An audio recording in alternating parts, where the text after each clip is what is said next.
যে বাংলাদেশে একজন নারী, একজন পুরুষ, একজন শিশু যেই হোক না কেন নিরাপদে ঘর থেকে বের হলে নিরাপদে ইনশাআল্লাহ ঘরে আবার ফিরে আসতে পারে।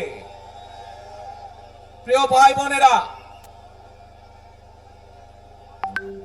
এই দেশের জনসংখ্যার অর্ধেক নারী, 4 কোটিরও বেশি তরুণ প্রজন্মের সদস্য, 5 কোটির মতন শিশু, 40 লক্ষের মতন প্রতিবন্ধী মানুষ রয়েছেন, কয়েক কোটি কৃষক শ্রমিক রয়েছেন। এই মানুষগুলোর একটি প্রত্যাশা আছে এই রাষ্ট্রের কাছে, এই মানুষগুলোর একটি আকাঙ্ক্ষা আছে এই দেশের কাছে।